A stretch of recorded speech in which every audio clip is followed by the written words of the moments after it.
All right, guys, let's talk about almond butter for a minute. So, I love almond butter, but I hate paying the premium when I go to a store because even a small jar of good quality almond butter costs an arm and a leg. If you've bought it before, you know what I'm talking about. So it's really easy to make at home. I love doing it. All you need is some raw almonds. Now you can use roasted if you want to, and yeah, but I like starting from raw. So I've got 4 cups here, and I'm going to put it into you can use a roasting pan or a casserole dish, whatever you have.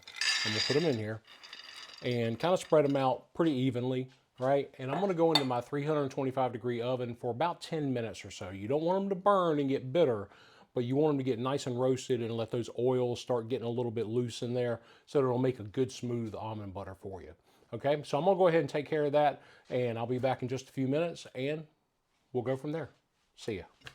All right, so my almonds are out, and in this stoneware casserole dish, it actually took about 20 minutes for that. So be sure you take into consideration what vessel you're using in the oven. If it's a thin, stainless steel sheet pan or something like that, or aluminum sheet pan, it might be closer to that 10-minute mark. With something like this, a little bit longer. So what we need to do, be careful. It is hot. When I mean hot, it is hot. Okay, we're going to take these and dump them into your food processor. And this is going to go in your food processor for about 10, 15 minutes, maybe even 20. It depends on your food processor. But I'll put mine on high, and we'll go from there and see how it goes. Turn it on first.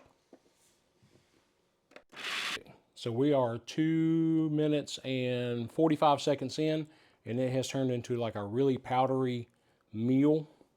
Right here, we're going to let that keep going, and you'll see what I mean later.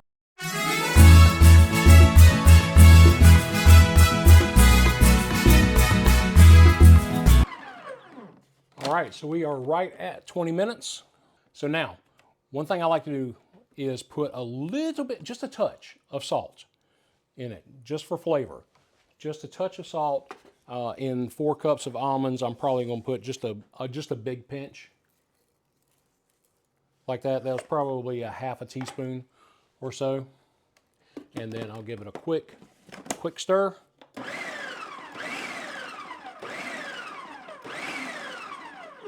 And we are going to call that done. All right, so we're going to see how much that gave us. Give you a couple tips. So if you see that it's taking more than 20 minutes for it to become really nice and smooth, add about maybe 1 or 2 tablespoons of like avocado oil or something clean. Don't do vegetable oil. It's really bad for you. And if you don't want the salt in there, just leave it out. Just leave it out. I just like the flavor that it gives. Just a little bit of salt in it. But really all we have is almonds, a little bit of salt, and maybe 1 or 2 tablespoons of oil. And that's it. You know exactly what's in it. Now we're going to give it a taste.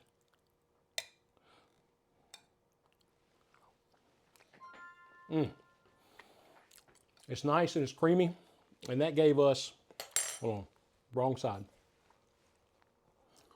2 cups.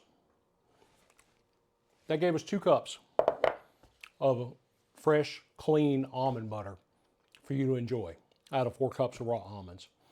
So think about doing this. It's not hard. Save you some money, and you know exactly what you're getting. See you next time.